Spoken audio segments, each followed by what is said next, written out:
अस्सलाम वालेकुम दोस्तों, उम्मीद करता हूँ सब भाई ठीक होंगे। दोस्तों आज पाकिस्तान की जो चेयरमैन पीसीबी जनाब मोहसिन नकवी साहब हैं, उन्होंने एक सिलेक्शन कमेटी बनाई थी। उन्होंने आज बाबर आजम का नाम तजवीज़ किया है नए कप्तान के लिए, जो आइंदा होने वाली न्यूजीलैंड सीरीज़ में भी कप्तान होगा और उसके बाद जितनी भी सीरीज़ होंगी और नेक्स्ट जो T20 कप होने जा रहा है अमेरिका में, उसमें भी वो कप्तान होगा।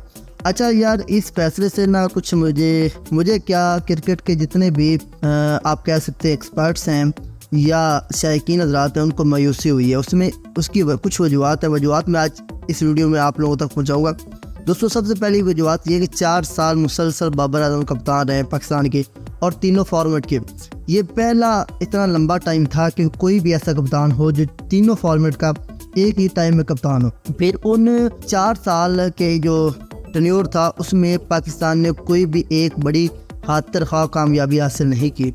हालांकि पाकिस्तान T20 कप आ रहा, ठीक है, उसके बाद वर्ल्ड कप आ रहा और यहाँ तक कि भाई साहब की कप्तानी में पाकिस्तान टीम ने वर्ल्ड कप में जिम्बाब्वे से शिकस्त पाकिस्तान टीम को दी और एशिया कप में जैसा कि आपने देखा कि अफगानिस्तान से शिकस्त। तो ये दोनों ऐसी टीमें थी जिन्होंने कभी भी किसी भी बड़े इवेंट में या इवेंट के छोड़ के किसी भी मैच में पाकिस्तान को शिकस्त नहीं दी थी। फिर उन्होंने भी शिकस्त दी और पाकिस्तान की टीम मुसलसल, यानी आप कह सकते हैं कि एक ग्रुप बंदी का शिकार रही बाबर आजम की कप्तानी में, क्योंकि उसकी वजह ये थी कि बाबर आजम T20 में मुसलसल अपने आप को नंबर 1 पर खिला रहे थे, जिसके ऊपर जो पाकिस्तान टीम के ख़ास तौर पे ओपनर थे, फ़खर जमान हो गया, जैसे पहले अहमद शहजाद थे, या ये इनके अंदर इख्तलाफ पैदा हो रहा था कि यार बाबर आजम अपनी ज़ात के लिए खेलता। और मिकी आर्थर ने भी जाते जाते, जब वो पाकिस्तान टीम के कप्तान था, कोच था, तो उसने भी ये बोला था कि बाबर आजम अपनी ज़ात के लिए खेलता है, बल्कि ये पाकिस्तान टीम के लिए नहीं खेलता। अब यहाँ पर मैं मोहसिन नकवी साहब से कहना चाहता हूँ कि अगर आपको इख्तलाफ था बाबर आजम की कप्तानी से, जब उसको पहले हटाया गया था पीसीबी की तरफ से, अब अगर उसको दोबारा लाना था तो उससे बेहतर चॉइस आपके पास रिजवान थी।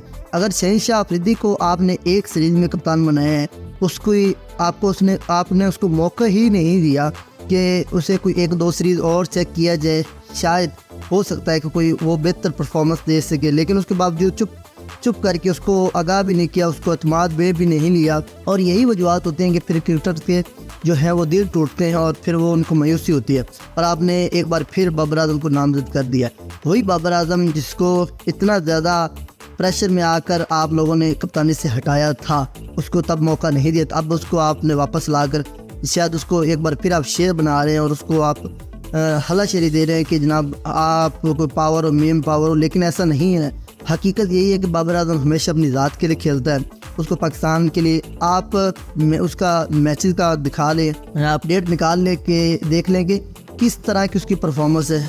किसी भी बड़े मैच में उसने परफॉर्मेंस नहीं दी, ठीक है, माना कि वो ODI और T20 का नंबर 1 का बैटर है, लेकिन है कोई शक नहीं अच्छा भी है। उसके आने के बाद पाकिस्तान मुसलसल जो T20 में नंबर 1 पर भी रहा है। लेकिन हकीकत ये है कि एक इंसान के ऊपर होता ना कि मायूसी का आलम होता है, उसके ऊपर मायूसी है कि वो उसकी क़यादत में पाकिस्तान कोई भी बड़ा इवेंट नहीं जीत सकता।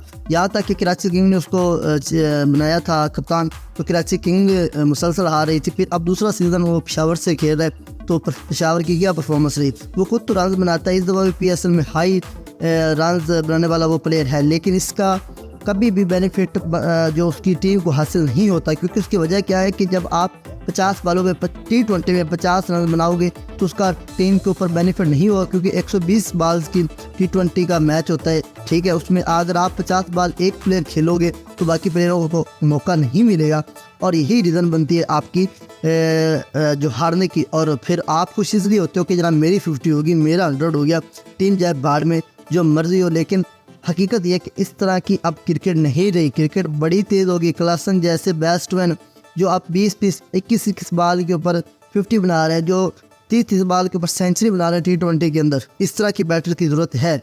और यकीन माने कि बाबर आजम जब कप्तान बना तो बहुत सारे क्रिकेटर्स जो ज़ाया भी हुए, इमाद वसीम और मोहम्मद आमिर जैसे, अब अच्छी बात है कि वो उनको वापस लेकर आए हो, लेकिन हकीकत ये है कि ये फैसला सरासर गलत है और सरासर जो है आप कह सकते हैं कि बाकी प्लेयर के साथ ज़्यादती हुई है।